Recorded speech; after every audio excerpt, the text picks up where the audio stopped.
বাংলাদেশের উত্তরের এক প্রান্তের একটি গ্রামের নাম বিরুলিয়া। গ্রামটি শান্ত নিরিবিলি। দিনের বেলা পাখি ডাক, সন্ধ্যায় ধান খেতে ঝিঝি পোকার শব্দ। কিন্তু গ্রামের এক প্রান্তে দাঁড়িয়ে আছে একটি ভাঙাচোরা লাল ইটের বাড়ি, যা নিয়ে 4 দশকের উপরে গ্রামবাসীদের মধ্যে ভয় আর কুসংস্কারের গল্প ছড়িয়ে আছে। সবাই একে বলে রক্তবাড়ি। কথিত আছে 80-এর দশকের দিকে সেখানে থাকতেন মোক্তার আলী।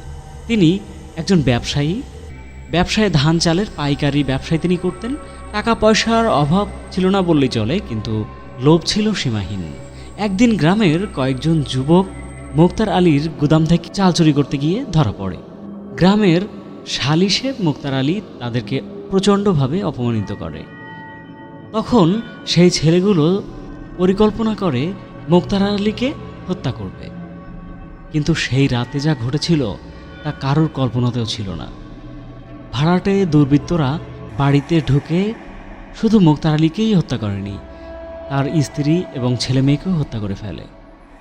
তারপর পুরো বাড়িতে আগুন লাগিয়ে দেয়।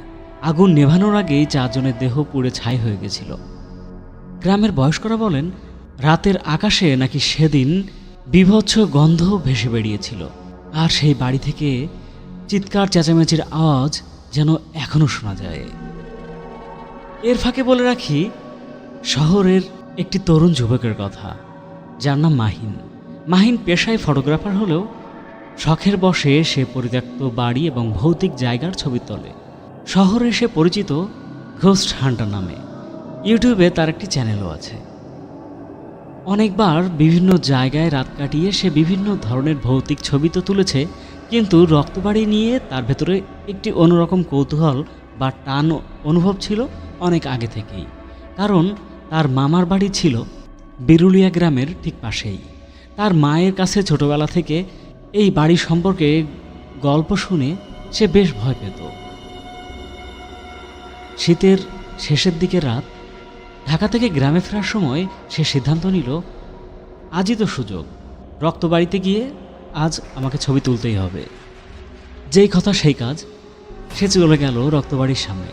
বাড়ির দরজাটা আধখোলা ছিল।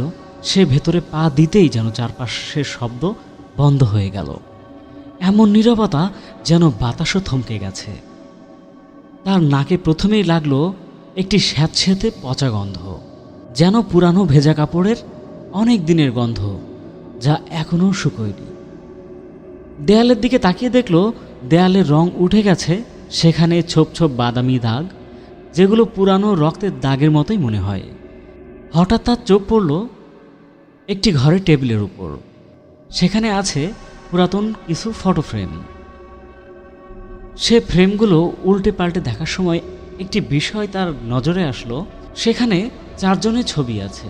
সেগুলো মূলত মোক্তার আলী এবং তার স্ত্রী সন্তানদেরই ছবি। কিন্তু ছবিগুলো বেশ অদ্ভুত, যেন সেই ছবিগুলো অনেকটাই জীবন্ত এবং তার দিকে তাকিয়ে আছে। এরই মাঝে হঠাৎ করে পাশের একটা ঘর থেকে সে দেখতে পেল মৃদু আলোর আভা। মাহিন সেদিকে এগিয়ে গেল। দরজা ঠেলে ভেতরে ঢুকতেই দেখল একজন বৃদ্ধা চুলায় কিছু রান্না করছে। তার মাথায় সাদা ওড়না, কিন্তু মুখে অস্বাভাবিক একটি প্রশান্তির হাসি।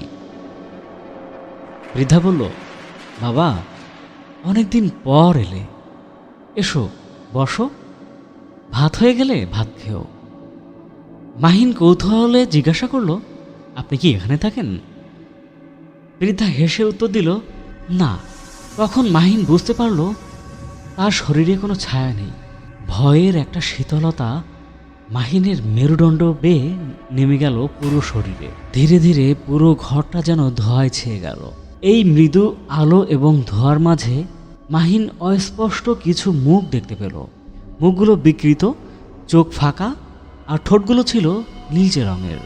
পেছন থেকে গভীর কণ্ঠে ভেসে আসলো, যা দেখতে এসেছিলে এখন তো তা তোমাকে দেখতেই হবে।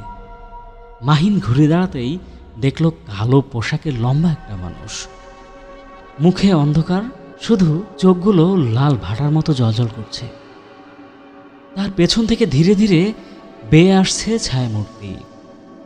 হাড় বেরিয়ে আসা শুকনো হাত, কঙ্কালের মুখ আর দাঁতগুলো যেন বিকৃত আকারের, যা সত্যি দু চোখে দেখা অসম্ভব। তারা একসঙ্গে ফিসফিস করে বলল, আমাদের সাথে থাকো চিরকাল। মাহিন সেই সময় কি করবে সে নিজেই বুঝতে পারতেছে না। তার ওই মুহূর্তে মনে হলো আমাকে যেভাবে হোক এখান থেকে বেরিয়ে যেতে হবে। মাহিন মরিয়া হয়ে দরজার দিকে দৌড় দিল। সামনে দরজা বন্ধ ছিল, দরজা এক ধাক্কাতে খুলে ফেলে সে দেখল সেখানে কোনো গ্রামের রাস্তা নেই। এ যেন এক অন্য জগৎ। আকাশ রক্তিম, মাটি ফাটল ধরা, চারপাশে অসংখ্য কঙ্কাল ছড়িয়ে আছে। দূরে বিকৃত মানবাকৃতির ছায়ারা ধীরে ধীরে এগিয়ে আসছে মাহিনের দিকে। সে সময় মাহিনের কানে আসলো সেই বৃদ্ধার কণ্ঠ, তুমি এখন আমাদের জগতে, এখান থেকে বেরোনো অতটাও সস্তা না, আর তুমি কখনো ফেরার পথও খুঁজে পাবে না, কোনো রাস্তা নেই। মাহিন চিৎকার করলো, কিন্তু সেই শব্দ যেন আটকে থাকলো সেই বাড়ির মধ্যেই। তার দৃষ্টি ঝাপসা হয়ে গেল, আর মনে হলো সে বরফের পানিতে ডুবে যাচ্ছে। পরের দিন সকাল হলো। গ্রামবাসীরা রক্তবাড়ির সামনে মাহিনের মোটরসাইকেলটি দেখতে পেল, কিন্তু মাহিনের কোনো খোঁজ মেলেনি পুরো বাড়িতেই। গ্রামের কয়েকজন দাবি করেন মাঝরাতে বাড়ির ভেতরে ক্যামেরার ফ্ল্যাশের আলো জ্বলে ওঠা তারা দেখতে পেয়েছিল, আর দূর থেকে শোনা যাচ্ছিল দম ফাটা চিৎকারের শব্দ। এখনো সেই বাড়িতে ফ্ল্যাশের আলো দেখতে পাওয়া যায় এবং শোনা যায় মাহিনের আর্তনাদ, যেন মাহিন এখনো ছবি তুলছে, কিন্তু সে এখন আর আমাদের পৃথিবীতে নেই, সে এখন অন্য একটি জগতে। ধন্যবাদ বন্ধুরা, এত সময় আমি আপনাদের সাথে ছিলাম RJMS। আর আপনাদের যদি আজকের ঘটনাটা ভালো লেগে থাকে তাহলে অবশ্যই লাইক দিবেন, এবং আপনাদের যদি কোনো ঘটনা আমাদের সাথে শেয়ার করা থাকে তাহলে অবশ্যই কমেন্ট করে জানাবেন। ধন্যবাদ।